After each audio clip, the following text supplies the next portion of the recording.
Hello and welcome to the 2017-2018 South Carolina High School League Lacrosse Online Rules Clinic.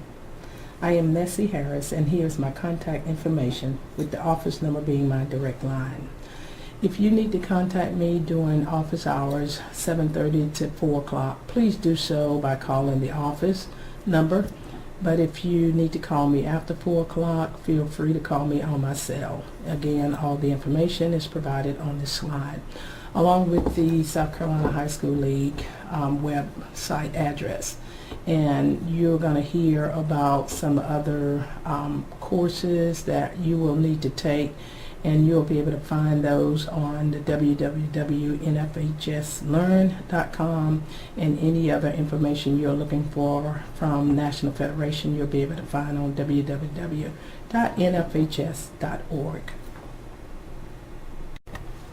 Please be reminded that every year all coaches, whether you're paid or volunteer, are required to take the 3 courses prior to the first practice for your sport.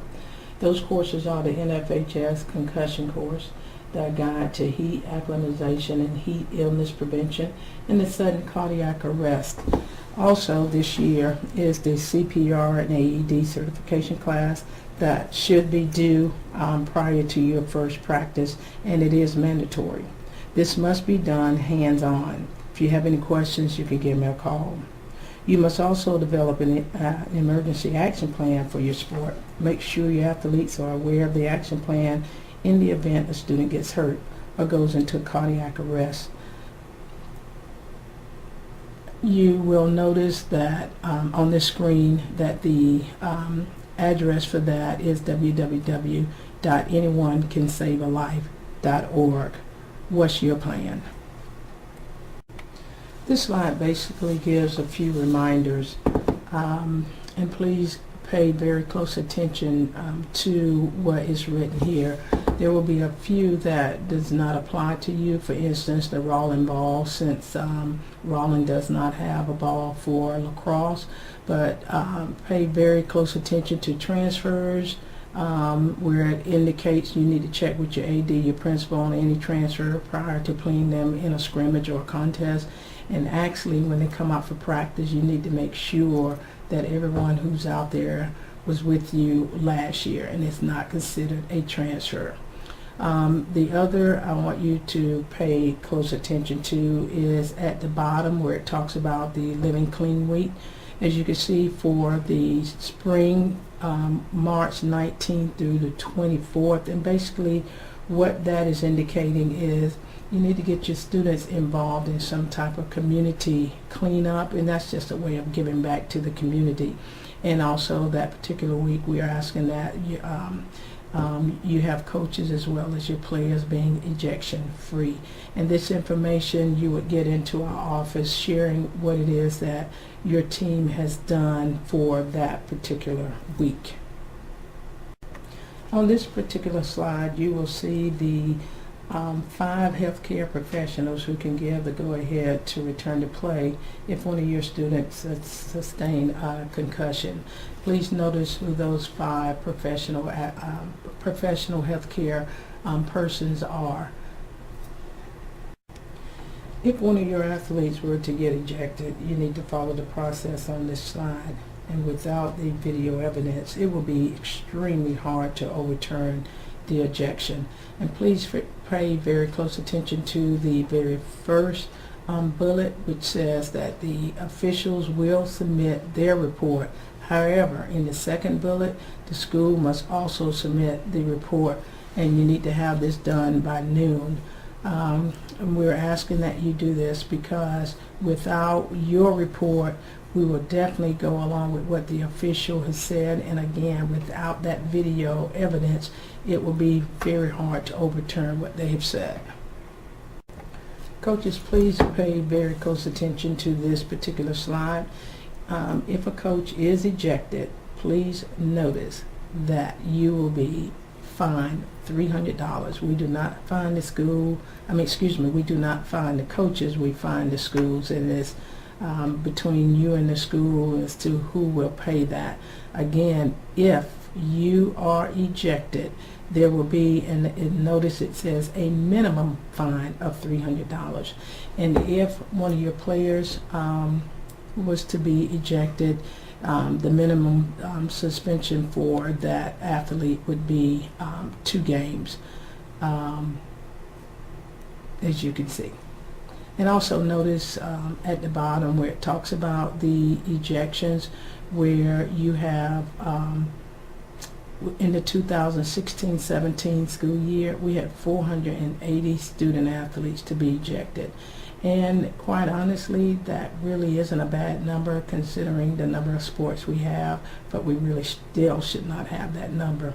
And 2 sports, our winter sports, basketball and wrestling, we had a total of 42 coaches to be ejected.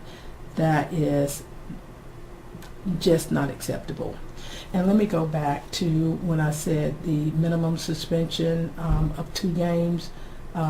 That's with the exception of lacrosse, since we do not have that many games to participate in, but still could be a minimum of 2 games depending on the infraction.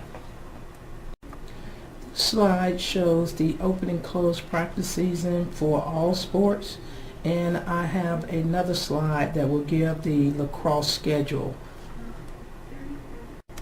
This particular slide defines the sports seasons. For instance, in season means just that, during your season. The open season is when you can practice but no contests, which includes scrimmages and jamborees. Nothing is mandatory. And then the closed season, you can only do the strength and conditioning. This is information on scrimmages. Please remember, once you start your first meet, there are no more scrimmages, even if you have not done the 4 that you are allowed. Only eligible athletes can scrimmage, so please take the time to read this slide. Here you will find listed the rules and regulations governing invitationals, tournaments, and the jamborees. And notice when it talks about the 2 invitational tournaments, you will have 1 preseason tournament, and that particular tournament can start on February the 9th. And again, as I shared before, take the time to read these slides, and any questions that you may have, don't hesitate to call. As you can see, this slide shows the 2017-2018 lacrosse schedule. And I would like for you to notice that on April 13th that the lacrosse seating meeting will take place, which means we also will need to have the forms in. Everyone needs to turn in a form who has lacrosse this year. And if you wish not to participate in the playoffs, please indicate on that form up top that you wish not to participate. Because if you turn the form in and that's not written on top of your form indicating you do not wish to participate, and we put you in the bracket, your school will be charged, and I think it's $100 for being put into the bracket and then choosing not to participate in the playoffs. So I want to repeat that. We want you to turn the form in because we have to check to see the win-loss for all schools. But if you wish not to participate in the playoffs, please indicate at the top that you choose not to participate in the playoffs. If you have any questions in reference to this, please give me a call.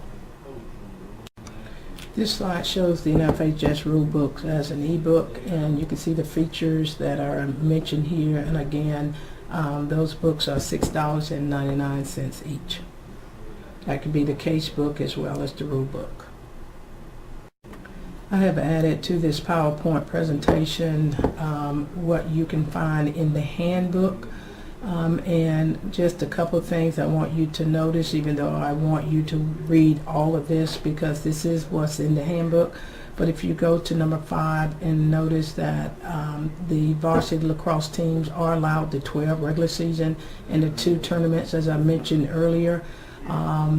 You cannot, and you can trade in one of those tournaments and get 14 regular season. Therefore, you would have 14 regular season and then the 1 tournament.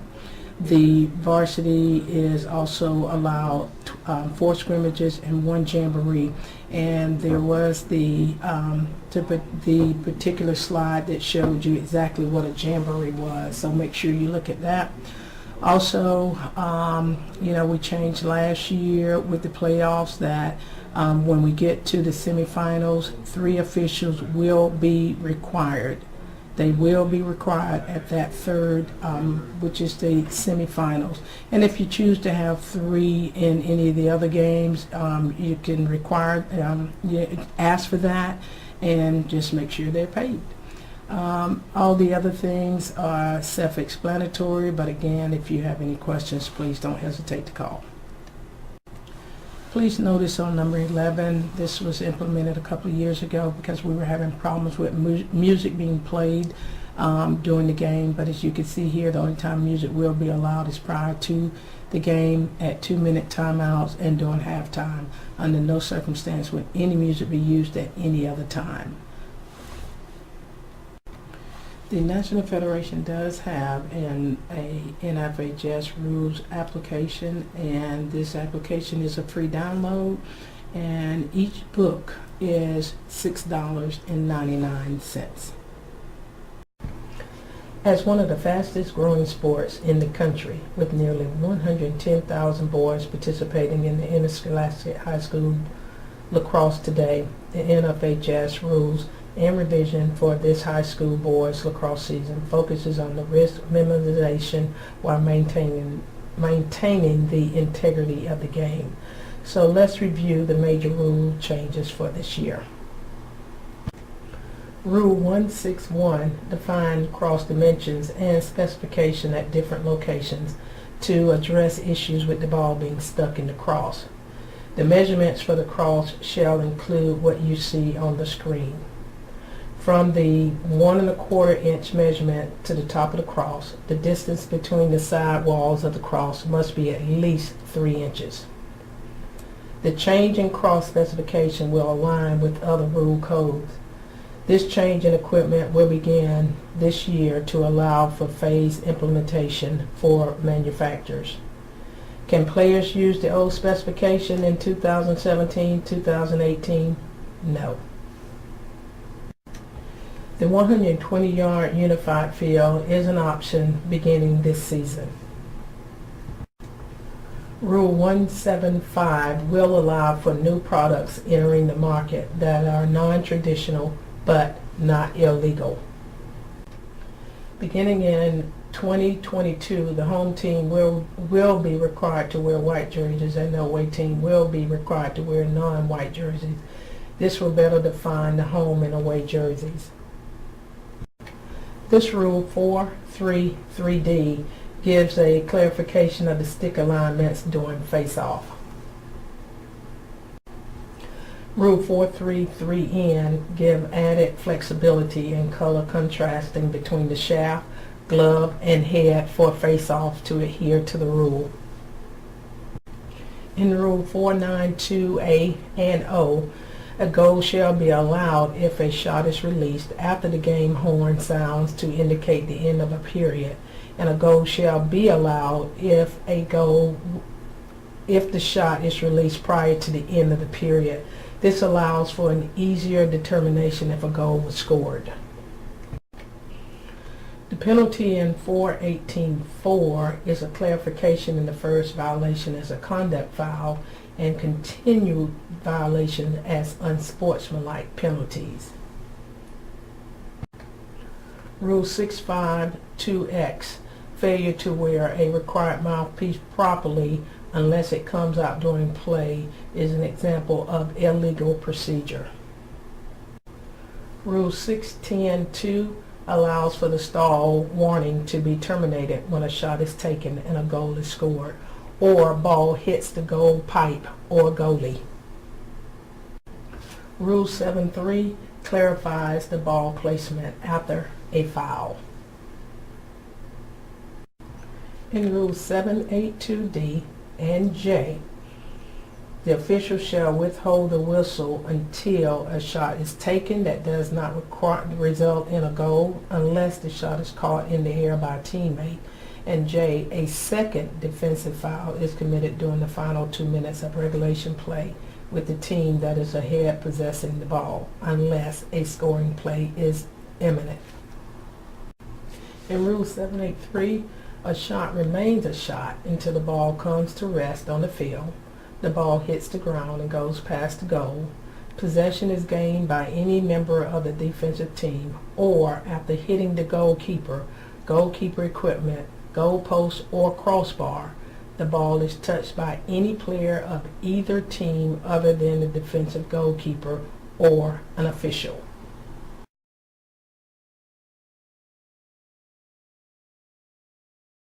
The following slides will show points of emphasis on the mouthpieces, the face-offs, slow whistle, shots at the end of the period, and the cross that changed this year. In 2017, the foul for a mouth guard violation was changed from a personal foul to a technical foul to encourage penalty enforcement for those who violate the rule. Coaches should encourage players to wear their mouthpiece properly and legally. For example, no fish hooking. The officials are expected to call the foul. Points of emphasis on the face-off. In A, face-off players are allowed to make contact first. However, only legal contact is allowed on players taking a face-off. Legal body contact includes checking a player who has no other part of the body touching the ground except the feet. Body checks must be made below the neck, above the waist, and to the front or side of an opponent. A legal body check, including spearing with the head, shall be strictly enforced. B, faced-off players must have a visible contrasting color between the head and top glove on the shaft. Contrasting colors can be accomplished with the original shaft color, paint, a single wrap of tape, or other material that do not make the shaft circumference exceed 3 5/10 inches. And C, officials should continue to enforce the face-off procedure that players reverse surfaces of the cross, which shall match evenly so that the top of one head aligns with the throat of their opponent. Additionally, both heads shall be perpendicular to the ground. The point of emphasis on the slow whistle: when there is a flag down during a slow whistle situation, the attacking team is no longer required to keep the ball in the goal area unless required by the rule or the official. A normal stalling situation can still be applied by the official if needed. The point of emphasis: shots at the end of a period. A goal will be allowed if the shot is released prior to the end of a period. In the next 17 slides, we're going to review some situations and rulings. 191 Situation E. Please read this information. 214 Situation. 431 Situation H, which is new. 433 Situation C. 414.3, which is also new. 414.3, which is also new. 418.2 Situation G. 418.4 is also new. 426 Situation. 621 Situation J, which is new. 652 Situation 0 or O. 652 Situation Q is also new. 652 Situation R is new. Situation F, which is 610.2. 610.3 Situation C.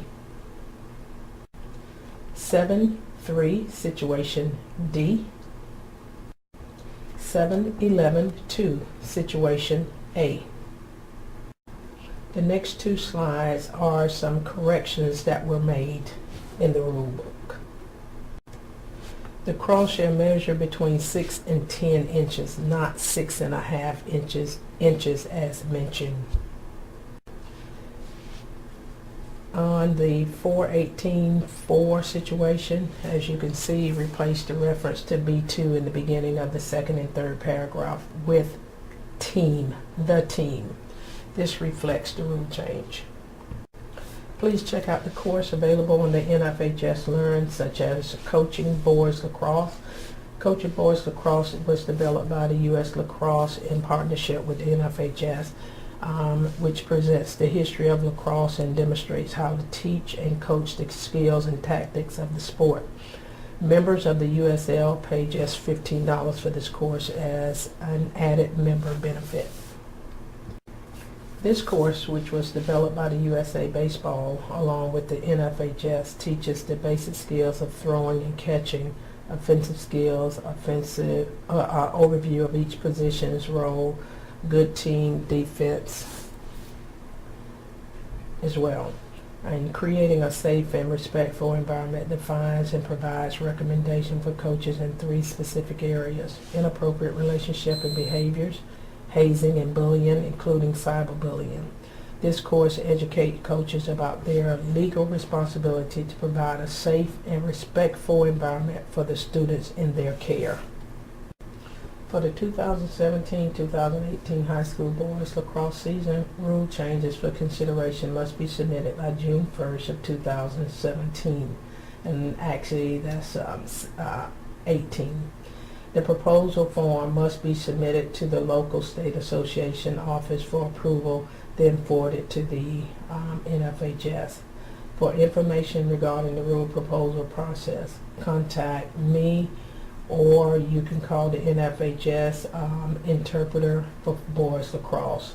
Additional important dates and contact information includes the 2018 Boys Lacrosse Rules Committee meeting, which is I think it's June 17th through it's June 25th through the 27th, which is in Indianapolis, Indiana.